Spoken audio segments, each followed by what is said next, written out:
today. I feel quite unworthy to be called upon as co-panelist with this eminent list of people that are here. But I'll take it as a privilege and an honor, and I'll do my best to engage you. I know I'll not be able to match any of them with the thoughts that I'm going to share. I also want to take this opportunity to wish my 7-year group a happy 30th anniversary.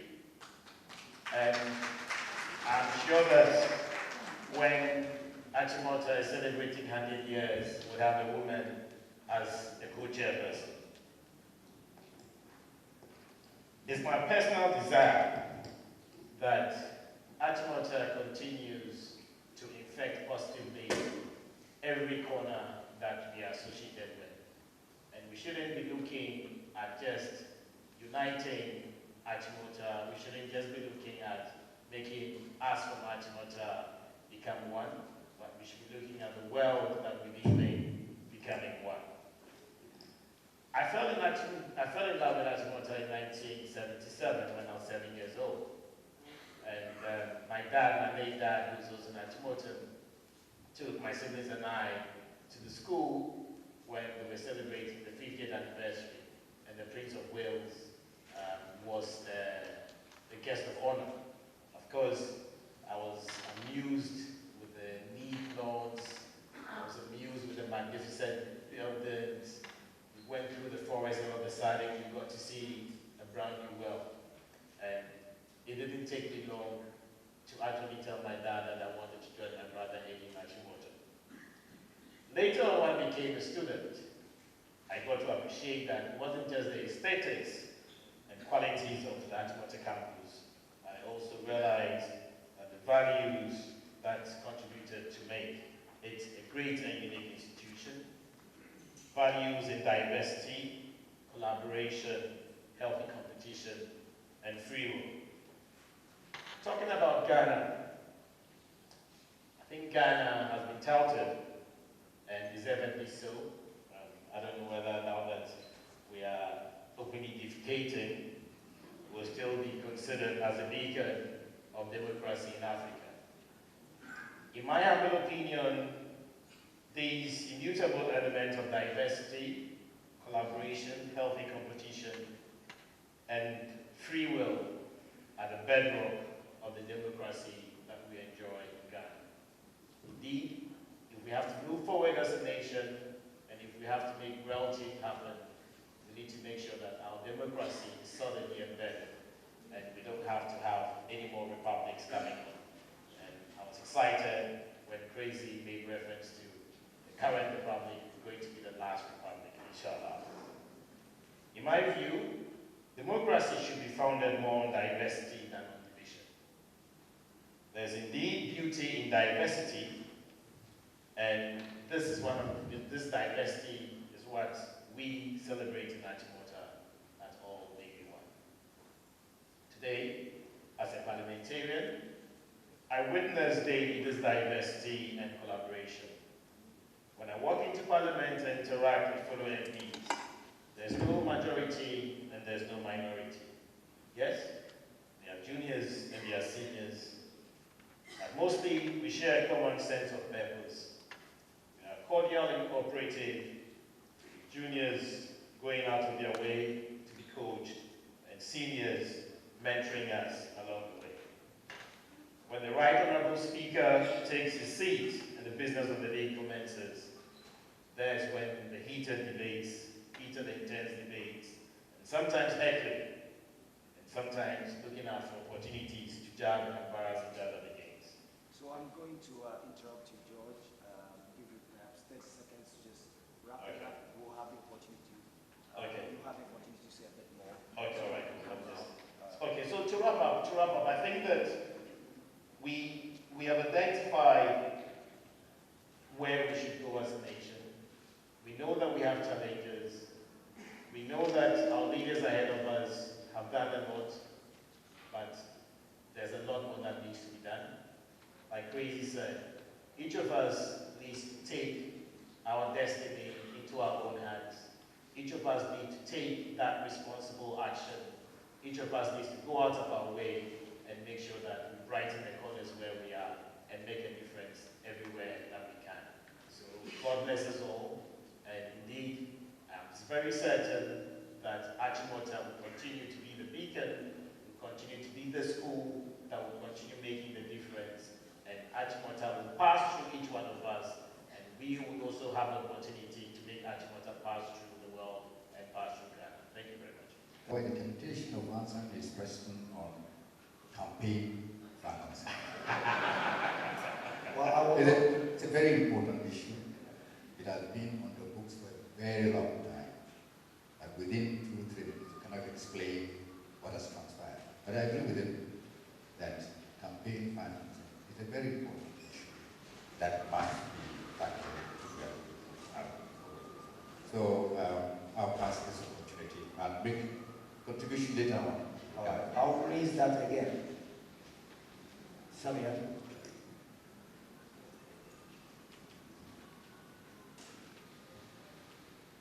Yes, sir.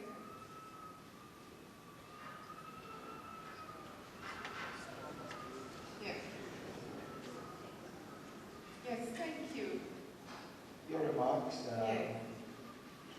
First of all, it's a joy to be here, to see so many of our schoolmates and to gather here today and listen to this wonderful speech. Unfortunately, for reasons beyond my control, I missed most of it. But I've just had the opportunity of looking through it.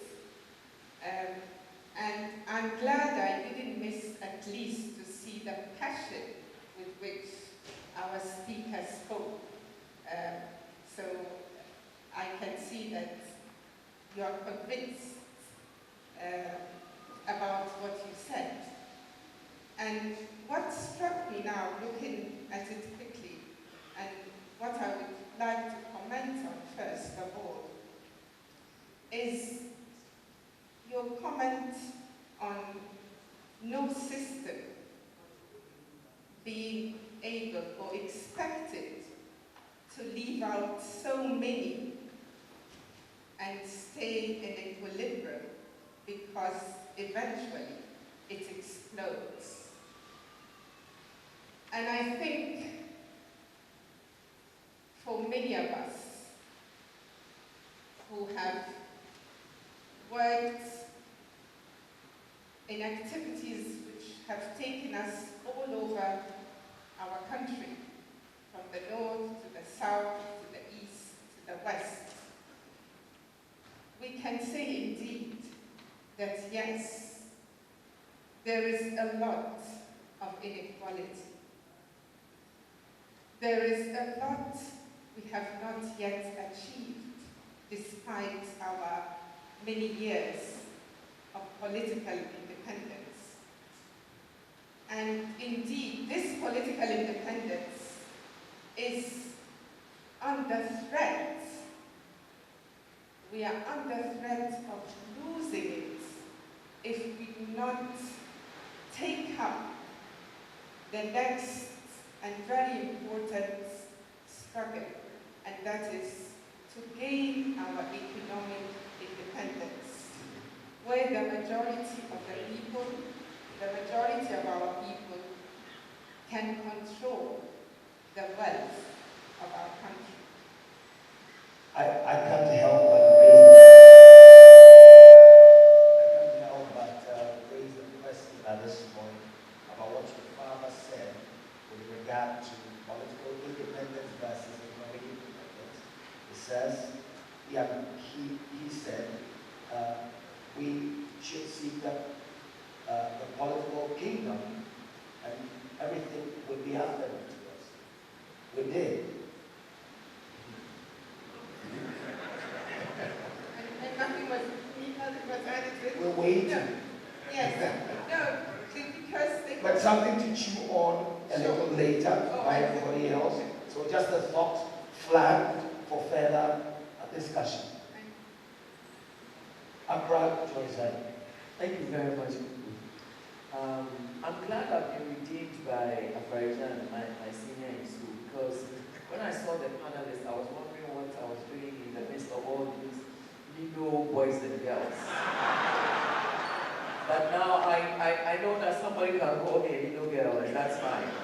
especially with the haircut.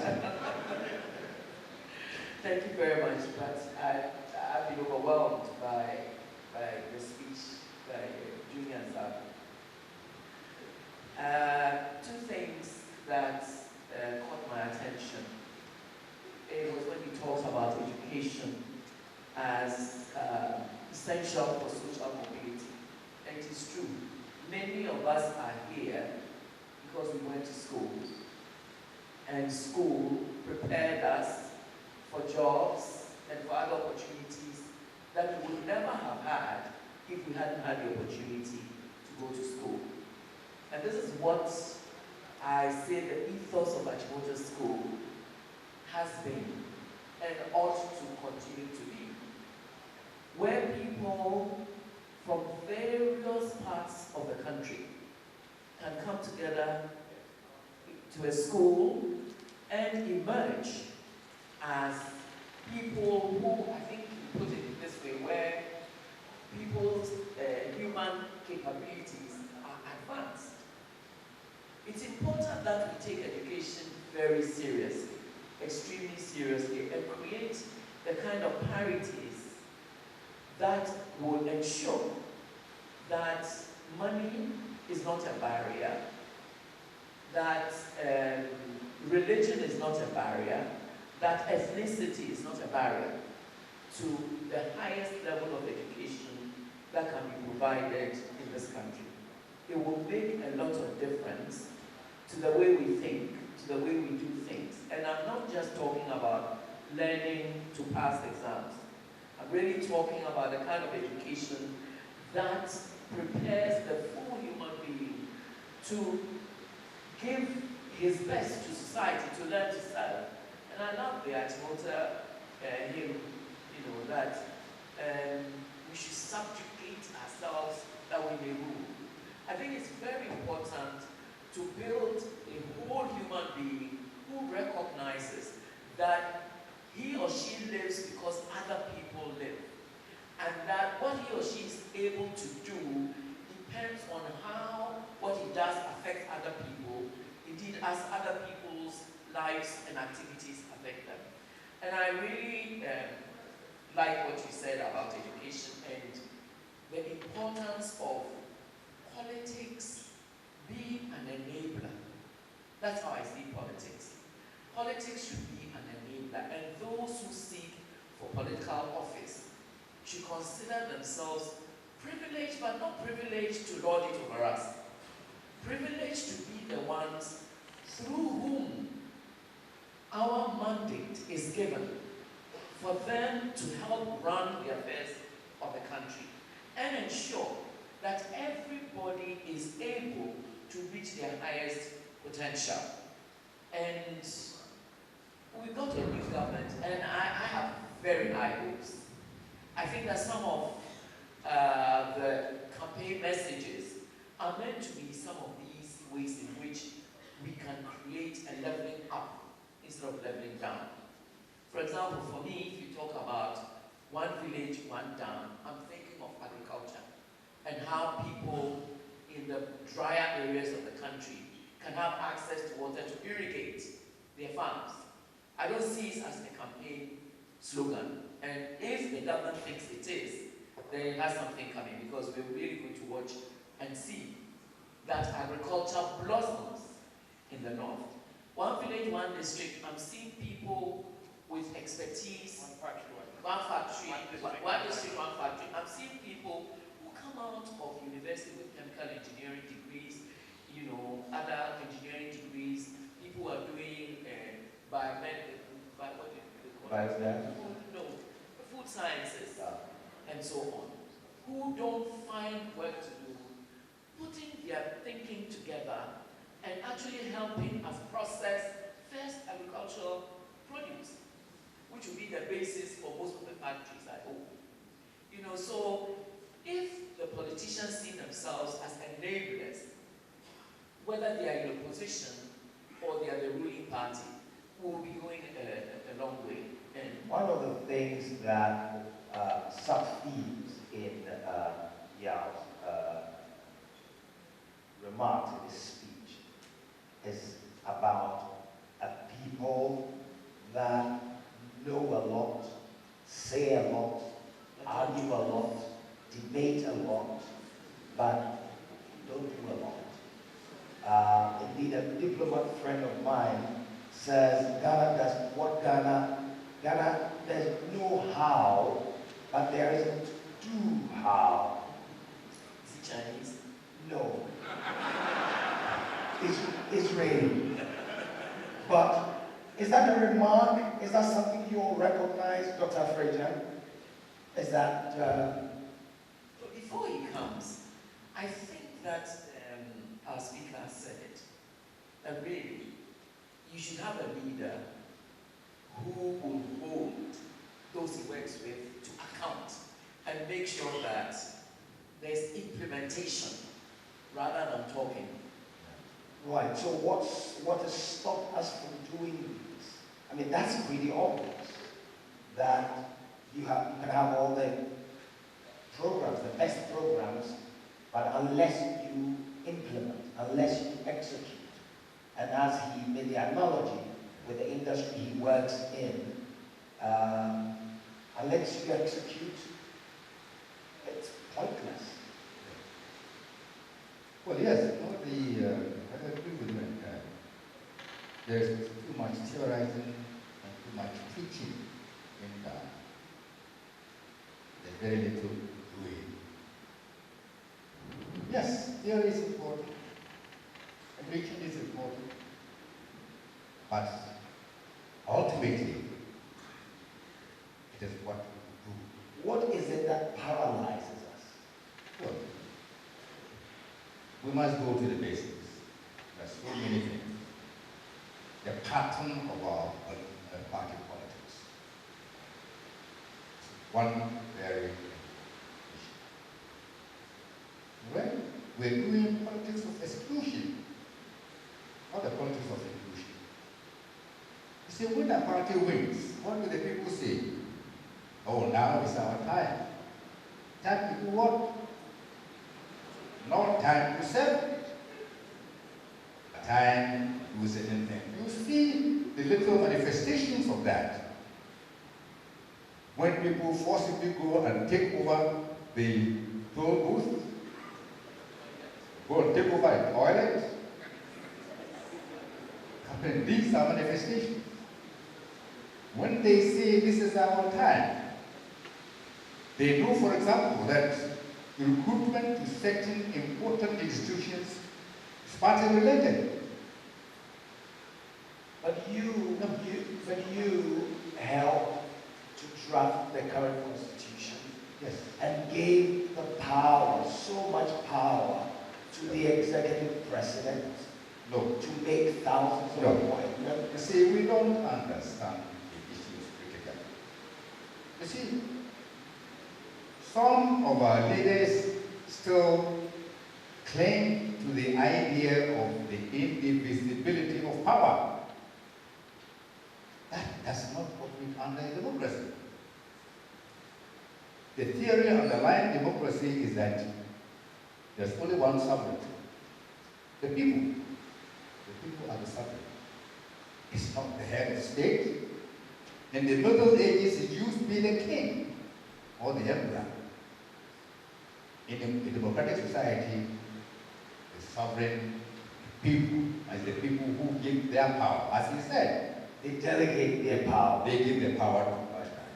But that means that in a democracy,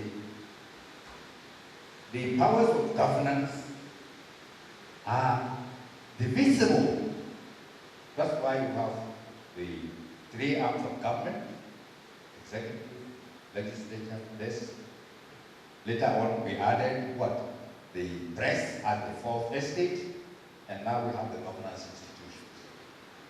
You see, but the fact of the matter is that African politicians are afraid of the independent institutions. They are afraid of the independent institutions.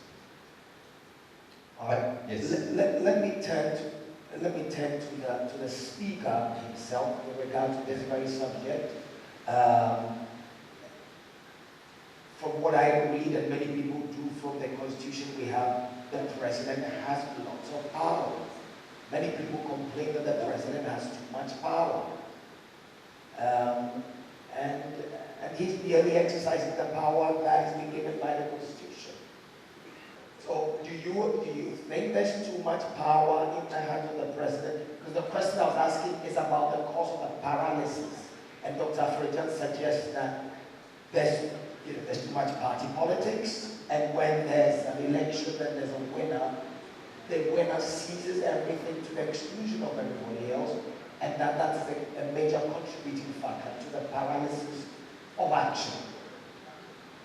So my perspective is that it's not about whether there's too much power with the president or not. I once ran a business in Rwanda under Paul Kagame. I once worked out of an office in Singapore where Lee Kuan Yew had a huge amount of power. But government culture there was built around execution. So I think we underestimate that execution is a body of skills. It's not just anybody who walks into a room that suddenly knows. At the heart of execution is project management. And if we were looking at our educational system all over again, I would say we need to put it right at the heart. In Singapore, for example, at the point where the internet and the digital economy started to rise, they changed their curricula all the way to kindergarten to emphasize on those project management skills, and as Lee Kuan Yew used to put it, to enable the society to cope in a world that was not at steady state. I sense that there is something in there, and therefore we produce a body of people who are good at campaigning, good at making the promises, but sometimes have no clue how to implement it. And the elements of monitoring and evaluation. So that's where I leave it. I don't think it's a constitutional problem. Otherwise, Rwanda shouldn't be able to go anywhere. Otherwise, Singapore shouldn't be able to go anywhere. So in my view, that's not the issue. And can you just walk us through one more time those 5 points, the 5 pillars of execution, just for refreshing? I'm fortunate that I have the speech here, so I can quickly look at this. Yes. I said 1, clarity of purpose and ability to focus. 2, and that's what I was just talking about, management capacity in terms of required skill sets. If I were to expand on that, the recruitment process into the Singapore cabinet in the 1960s was the same as the recruitment process to the highest parts of Shell globally. They used a human resource system that was almost identical. And when you meet the cabinet ministers, you understand why they get things done. It's just 5 minutes of talking to them, you know that they know what to do. And then I said 3, tenacity and resilience. Principally the stamina and energy to get things done in the environment one finds herself in. I work in Nigeria. So you have to understand that if you do not use your environment as an excuse, you find creative ways and innovative ways to propel yourself forward. And it's crucially important that people don't get into power. A pet peeve of mine is when I see politicians saying, the problem with Ghana is the people of Ghana. I said, when you were standing for the election, did you expect to be president of Togo? You knew you were going to be president of Togo. So that cannot be an excuse. Ghana cannot be the excuse for Ghana. And then humility to be able to learn from everyone and everything and every experience and then to act decisively. If our politicians continue to be incarcerated in those high-speed convoys with all the sirens, they get disengaged from the society they're trying to transform, they will never understand it. George, you're the you're one of the politicians as well. Can I Please go ahead and then George. offer two thoughts on this? The president has too much power. President has too much power. The reason why the president seems to have too much power is that the other organs are not exercising the powers fully. That is it. You see, if you look at the system carefully, in the last analysis, you will say that the most powerful is the judiciary.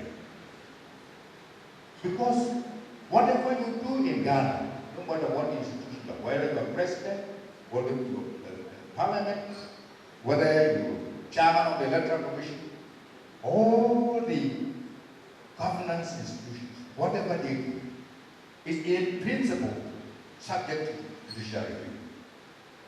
You see what has happened in America?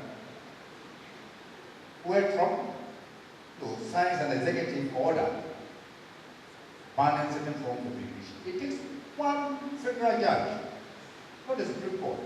It's a rule, it's a president who can do it. Correct? If the other institutions don't exercise the powers that have been given to them, they are all creatures of law. I'm sure this is important thing. I'm sure your own experience at the Supreme Court informs you. Yes, George. I agree with Crazy to some extent. And I guess before I got into frontline politics, I used to think along the lines that the problem is always the politician. But I insist, whether we like it or not, we as a people are part of the problem, and we as a people will be part of the solution. I don't believe that the issue is about the president having too much power. It's about the leadership qualities of the kind of president that we have, or the kind of president that we will have. And that is underpinned by the point that Crazy made, that he's working in Rwanda, he's working in Singapore, the presidents there have equal powers, but they make things happen. If you recall, the MPP campaign on the manifesto promise an agenda for change, creating partnerships and equal opportunities for all. Indeed, the campaign messages of the NPP were not and are not campaign slogans. If you look at the appointments that the president has made, the president for the first time has appointed a minister who's responsible for measurement and evaluation.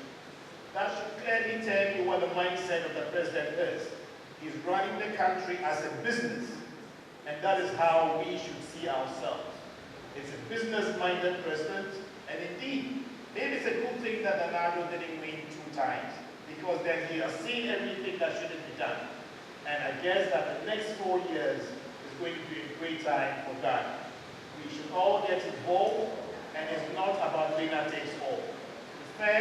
One of the first decisions that the president made was to allow President John Mahama to head the ECOWAS transition teams. Clearly, this is not about winner takes all. It's about putting the right people where it matters to make a difference for Ghana to be the winner. And again, I repeat, it's not just about the politician. It's about you and I. It's about those of us that think that elections is just about going to the queue to go and vote. That's not what it is.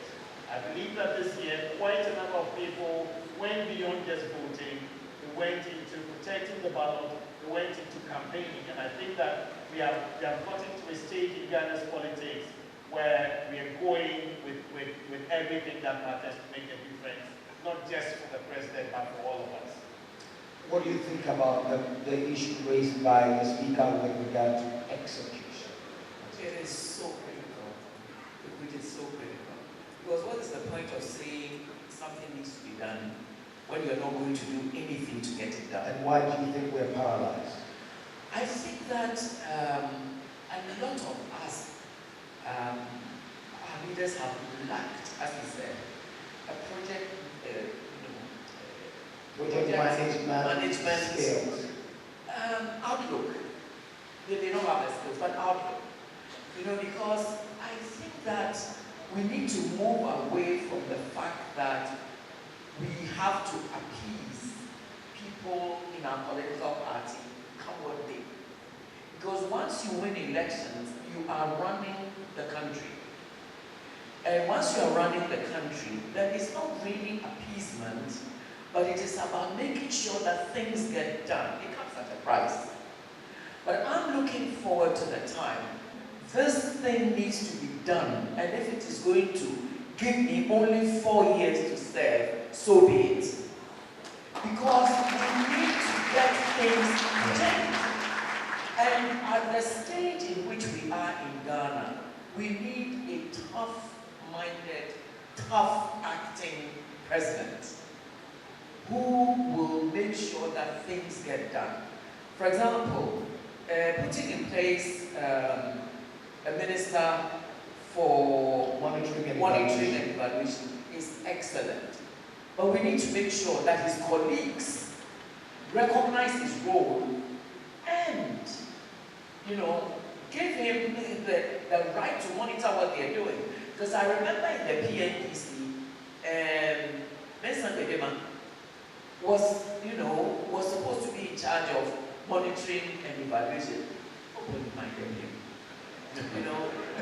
Nobody really minded him. And perhaps because the head of state then also did not insist that we minded him, things went the way they were. So it is important for a president to have the larger picture of what his vision must be like in practice, and insist that everybody who works with him must work towards the implementation of the vision. If we don't execute, then really we are all going to make the president,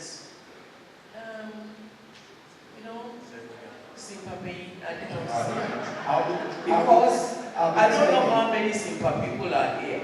But anyway, the chief who took the matter to wherever it is realized that sympathy is sympathy. I'll turn to you in just a few minutes. But across when we talk about countries like Rwanda and Singapore, they're often cited as beacons that Ghana should perhaps follow. But they are not, in terms of being democracies, multi-party democracies, they may not quite be the beacons we wish to follow, politically speaking. So there lies the dilemma. Is multi-party democracy our problem? Were things better done during the PNDC years? Yeah? When all the power and authority was vested, legislative and executive power was vested in a band of people. To whom you belong? I think that to some extent, because frankly, if the foundations at the time had been strongly laid, they would have carried us forward, even under party democracy, because it was Chairman Rawlings who became President Rawlings, and therefore there was 19 years unbroken of a style of government. So perhaps the foundations lacked, is it enough? The builders, what do you call it? What do you put in foundations? Concrete. Concrete, you can see I'm not a builder. But perhaps not as much concrete went into the foundations. Because what we are seeing now, we shouldn't be seeing so few years after the revolution. So, if Lee Kuan Yew was handed down, would Ghana be a better place? Well, it's an interesting question. I think I know where you are going with that. I want to make a few comments. I once listened to a Kenyan political scientist who said that Kwame Nkrumah stood for many great things, but somehow it is his weaknesses that got replicated the most in Africa. So his vision of continental unity got replicated less than the one party and the PDA and so on. When I hear an analysis of Lee Kuan Yew and so on that focuses on the authoritarian streak, of which there was some, you can't deny it, I say the same. Lee Kuan Yew was a first-class brain. He was a very solid intellectual who knew also how to mobilize on the streets and to get things done. I find it very interesting that in Ghana, when we look at him, the first thing we see is his authoritarianism, and that's what we want to borrow. Why don't we borrow the fact that he had first-rate people in office? Why don't we borrow the fact that they were a very serious government, they monitored, they were very oriented, and they knew how to play within the Southeast Asian context. So there's a role for the Pan-Africanist vision and so on and so forth here. So I think there's an error in the analysis when we think that mimicking a Rwanda or mimicking a Singapore is about borrowing the lack of democracy. I think that democracy is not the problem. Democracy is our opportunity, but we must manage it better. Yeah. The Singapore experience, however you describe it, authoritarian, it was not exclusive. Remember, the concept of a senior minister in Singapore would be the losing, the outgoing, The minority party. yes. That would be the senior, no, not the... Yeah, disagrees though.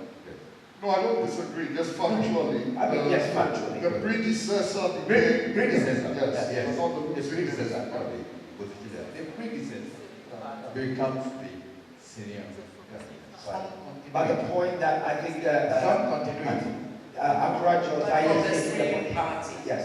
It So, wasn't from the a different party. No. Yes, no. from the same No, party. no. But yeah, okay. But in Ghana here, you see what we experience. When you come the umbilical cord with the former president. That's what we do. So let me Instead of learning from them, using them as advisors, you may, depart from what they're doing. You may disagree with them, but at least you would have heard the basis for doing things the way that they did them.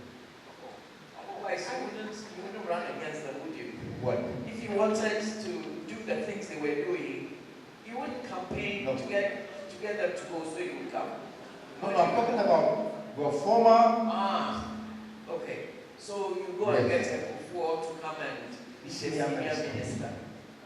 Well, I guess in this government, there are many of the former ministers serving in the administration. Indeed, the senior minister in this current government was the finance minister in the old NPP government. But, Samia, let me allow you to get in a word before I turn to the audience. So do get your thoughts and your questions ready. The mic will come to you, and then we'll take your thoughts as well.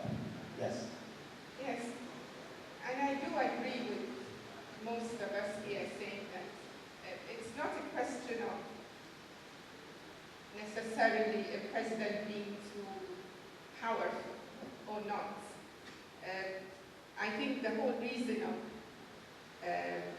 politics is to deliver to the people, and to deliver, in our case, as a developing country, a better standard of living to the people. So the question is not the president having too many powers, too much power or not. The question is, what is the vision for the country? Now, I started by talking about our economic independence. And you came back with this quote from Kwame Nkrumah, and he said, "Seek ye first the political kingdom." Yes, but the idea is, how can you decide for yourself and on behalf of your people, make decisions in the interest of your people, if you don't have political independence? But the whole objective of political independence is to allow us to decide for ourselves how we can gain control of our economy. Today, what do we get from our oil as a nation? 10%? 10%. What do we get from our gold, from our resources, mineral resources? Between 3 and 5%, 3 and 5%. Is this what a nation that is supposed to control its resources must be enjoyed? Obviously not. So the issues we must be concerning ourselves with as politicians is how are we going to gain control of this economy? And When perhaps, is the central bank going to help with our development? When are we going to have the freedom to print money if need be? When are we going to negotiate with the international financial institutions for a better deal for our people? isn't the reason why you don't control as much of your oil resources or the revenues from your gold and other industries, isn't it due to the fact that you or we are not making the investments that bring out the value from these resources?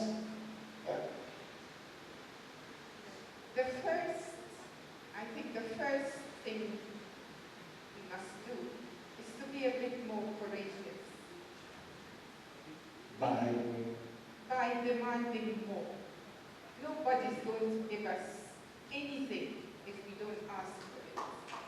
And I think we need to have that courage. We need to have the courage to admit that we are not strong enough. We are not brave enough.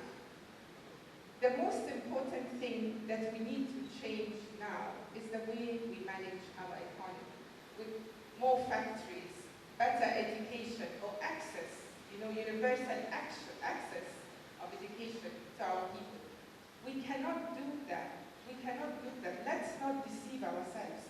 We simply don't have the resources to do that unless we change the way we are managing our economy. We need a complete shift of paradigm. Thank you. On that note, can I see your hands up and for your contributions and questions? Let's look, when our politicians come president, who is he responsible to? Is it more to the party financiers, the food soldiers, or to the voter? Because every politician wants to win power. And we've created a system that makes it so difficult for them to come to power. So they have to go and look for money.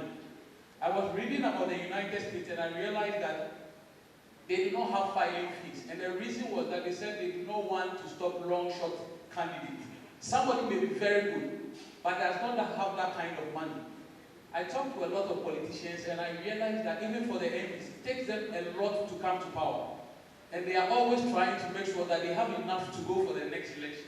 But can I take you on just for a second with the example you made with the United States of America? Yeah.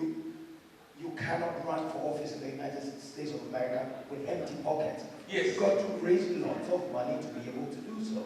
That is true. And that is another aspect, a part of the problem. But I'm just talking about the filing fee.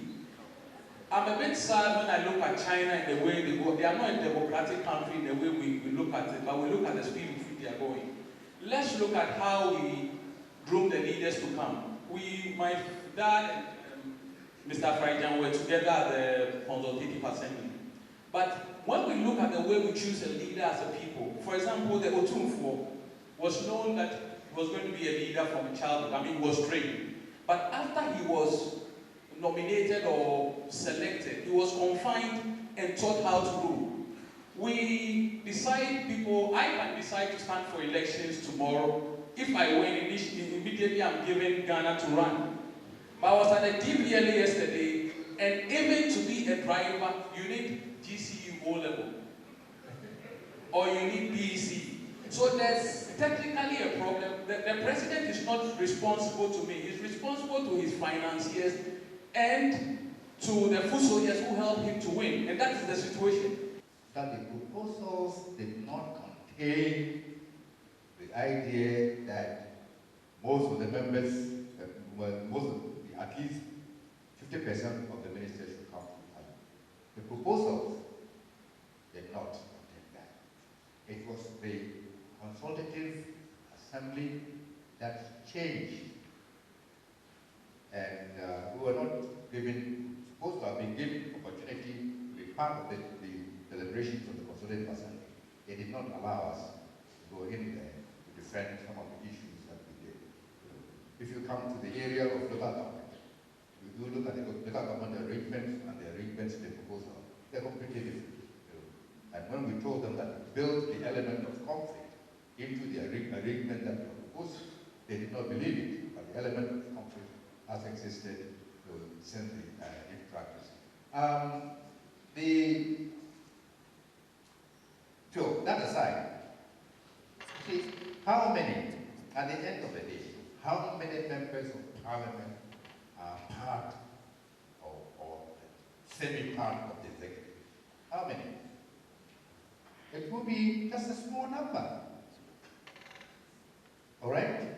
So it would not be an acceptable excuse to say that because some of them are members, Parliament is not fully exercising its powers. It will not be an acceptable. I agree that if it were cut off completely, that either the executive or Parliament, it will help. It will help, but the arrangement, the hybrid arrangement that we have now, should not be given as an excuse for Parliament not exercising its full independence. Why can't Parliament exercise its oversight function? Because of the ministers? No. So, yes, if the members, there was a complete separation between the executive and the legislature, it might help. But we shouldn't use this as an excuse for... Indeed, others such as Justice BCRAC Crab have argued, citing the British parliamentary system, where obviously all the ministers come from Parliament, and they don't have any problem. But of course, others would argue that that's a different environment, it's a much older democracy, and so on and so forth. But the gentleman at the back raised the question about the drivers of polarization. Does anyone of you want to pick that up? The comment about the filing fees being one of the... Okay, briefly on that, and then I'd like Samia to address the question of the drivers of polarization in a minute. I don't think the bit about the filing fees is enough reason for us not to have great leaders in our country. Again, I would say that a significant portion of the problem would be you and I. If we believe that politics is too dirty, if we believe that politics is a waste of time, and would rather sit back and comment and allow, excuse my French, but those that cannot have an intellectual discussion with us to be the people that are going to be elected our members of parliament or our parliamentary candidates, then we are in the same place that we are. I mean, you and I would agree that a number of candidates from some of the smaller political parties, indeed, some of their messages for the campaign were quite strong. But if you look at the number of votes that they achieved, I mean, there's nothing to write home about. Politics is an extremely expensive vocation, and I think that we should start grooming our leaders. We didn't go through Achimota to become dining hall prefects and house prefects and school prefects for nothing. There's a reason why certain people were identified to be leaders. And there were reasons why we looked up to these people and we started to emulate the things that they were doing. Okay, so we as individuals need to change our attitude to leadership. It's not about one person. It's about you and I making a big difference and then going out there and making sure that it works. You may not win every time, but at least once you put in the effort, you can make a difference. Just one brief comment about the statistics on open defecation. I think that sometimes we should face reality. Ghana is just not Accra. If you go to Jamestown, you go to Dima, you understand why these stats are so high. The first time when I was going for my primaries, I was doing early morning house-to-house visitations. So I was in my team, and I was wearing bathroom slippers. And we're going down to visit the delegates. And I stepped on something that was quite warm. wasn't too sure what it was, but one of my team members said, oh, just give me the slippers, and he gave me his. And I realized that there was quite a strong smell that was following us. So I asked him, what exactly did I step on? And he goes, oh, it's the thing that they tie in the carrier bag. And I'm like, why are they doing that? It is a reality. A lot of households are built without places of convenience. The people go to the bush, they go to the beach, and that is their way of life. You see, I'm not holding brief for public toilets being seized in their constituencies, but it is a big money-making venture. Private people are building public toilets in constituencies and they are making money out of it. It's a reality. Well, then the government should get out of it. Sorry? Then the government should get out of it. Well, the government is not really into the management of public toilets. Okay. This is more the district assembly. Sorry, I'm trying to manage the time. Yeah. So I'd like a comment on the drivers of polarization. That assuming indeed we are polarized, are we, and why, if we are? Yes, I think we have to look at this polarization question very critically. Are we polarized? I don't believe we are, but the problem is not with the politicians, at least, because if you look at the politicians, you look at them very carefully, you will see that the politicians are friends. There is actually a political elite. The higher you go, the more friendly they are. But who are the people, yes, who are the people who get killed, who get hurt and injured? They are ordinary supporters. They haven't got a clue. The people they think they are fighting for are friends, very good friends. So I think we need to remember that. We need to remember that it is a camouflage.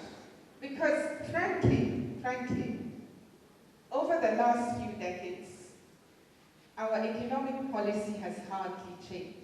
So you're saying that the politicians are not polarized? I am It's the saying people there's that a political elite, Right. and we have to look at them very carefully. We have to examine what they do and what they say. It doesn't matter what party or which party you come from, you belong to. But what we really need to do is we need to demand genuine and real change. Not change of faces, but the whole direction must change. And it can begin with a few things that I've heard. And what we need to demand from our politicians is humility and modesty. And we need to be very strict with that. There's no reason why you should become rich by being a politician. Actually, it doesn't make sense. If you go by your salary, you will never become rich. So there must be another reason why politicians are getting rich. So let us ask ourselves that. Can I just jump in there? Dr. Frejan and then... I disagree with them.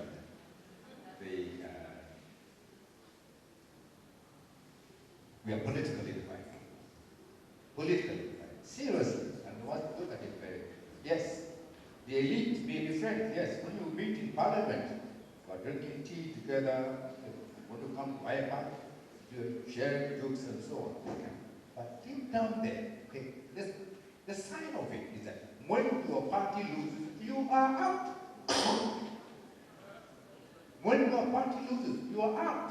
That is why they themselves say that being in opposition is like being in hell. Alright? Because when your party loses, you are out. You are excluded. There are very few bridges. Who gets the contracts? Who gets all these things have a political connotation. That is what we mean by the division. Incidentally, somewhere, that's one of the things that is working against the rise of third parties. We need proportion. That is what, okay, that is what, because, if I lose, I'm out, Why should I go and vote for somebody who may not win? And that is constantly driving down the vote of the smaller parties. Okay. Dr. Joseph. I think to say we are not polarized is actually not to be real. We are extremely polarized and have been from independence. Have been. I grew up in the 50s in Kumasi, and it was what was it called? Action groupers. And action Groupers. was groupers and troopers. And there were fights. And these were fueled by the politicians. Let's make no mistake about it. And political campaigning has always been acrimonious in this country. Let's face it. We are willing to lie through our teeth about other people. We're willing to go to fetishes to pray for the death of others. It is so acrimonious, you know. And this is all because right from independence, so there's been exclusion. If you didn't belong to the party, you didn't belong. I'd like to be able to come around and just perhaps make just two more thoughts from here, but to challenge you, all of us. you as well. What is wrong with having a different opinion? Nothing. What is wrong? Just one second. What is wrong if my views are diametrically opposed to yours? Is that what's the expression? Polarization? No. What's negative about that? No. Surely we're different people. They're different ideologies. They're different beliefs. Yes, but What's wrong with that? What we need to do is to learn to agree to disagree. That to find strength in diversity. Let's face it, even as a country, we don't know how to deal with our football clubs. When we belong to a certain club and there's a match, I mean, fights break out. So as a country, we need to learn to tolerate divergent opinion because it is strength. It is not a weakness, it's strength. But Specialist Training College, which is now University College of Winnipeg, and I knew him when he was a little boy, and his father would be so pleased with what he's done this evening, if she were around. I'm a 53-year group member, and my children all went to Achimota. So I know a lot about Achimota School. Former headmistress, yes, headmistress. Kingsley House as a student. Clark House as a house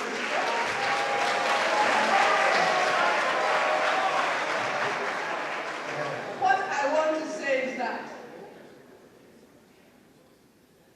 we, all of us, should think about what we can do for the school. It says head, heart, and hand. We have removed our hands from the school. Very few, and I don't want to mention names, but there are people here who are involved, and they make the school grow with what they do for the school. But there are some people here I have never seen at the school, either on the Founders Day, when they had headmistress's office, at the secretariat, or whatever, or in their own houses. Thank you, ma'am. Thank you for reminding us of our responsibility to the school. Thank you. We will work on that. Can I get... The confidence with which Ghanaians step on this land called Ghana is lost. I tell you, we have authority to talk with confidence with anybody that can step on Ghana, on any part of the continent. In the 60s, some of us, without any diplomatic authority, could command Europeans to obey anything we say on any part of the continent. That is lost. Economic, Zambia was trying to tell us that. It said, seek ye first the political kingdom for all the things we and all the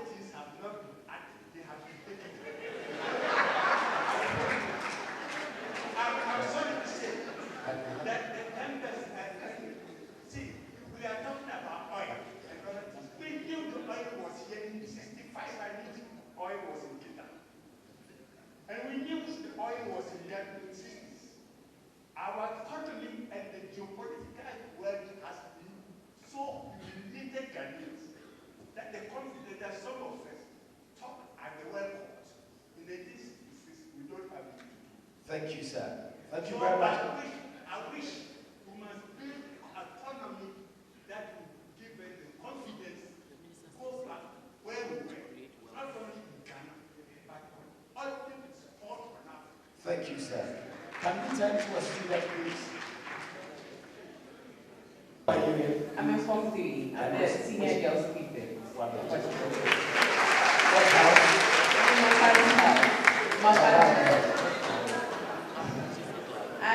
I guess speakers spoke about only the man not rowing rows the boat.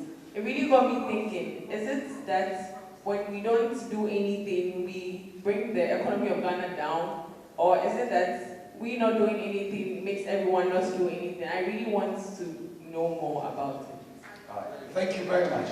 I'll give Yamsa the last word. A number of questions I'm sure you've taken note of. I think Fidel Castro, in the evening of his life, said when he reflected on his own career, he realized that the socialist project internationally had persisted in something that he considered an error, that there was somewhere in the world where somebody had all the answers and knew how to implement de-socialism. It took him too long to realize that it didn't exist. I think it's the same with us. We can learn from many people. We quickly slip towards, is Rwanda the model, Singapore the model? I don't believe in any ideology or any philosopher having all the answers. We all have to work hard, and as we have said, and you can see it over here, people are passionate, they have all the views. I have no doubt and a lot of confidence in the Ghanaian people to come up with a solution. That's going to be my big challenge to George. I've read the manifesto. Time will tell. That's what I keep saying. What matters most is that we focus on implementation. As I kept saying, the people of Ghana do not lack an insight into their problems, or indeed, how to link their problems to the continental project. What we have not been able to do is to do anything about it. We keep writing about them and talking about them. So, great manifesto. Let's come here again in 4 years' time. And I'd like to move that manifesto out. 2 years. 2 years, he says. And I'd like to move that manifesto out and say how much of it has been done. That's it. Thank you very much. Ladies and gentlemen, Accra Samia, Accra Afrejan, and Accra Negi George Accra.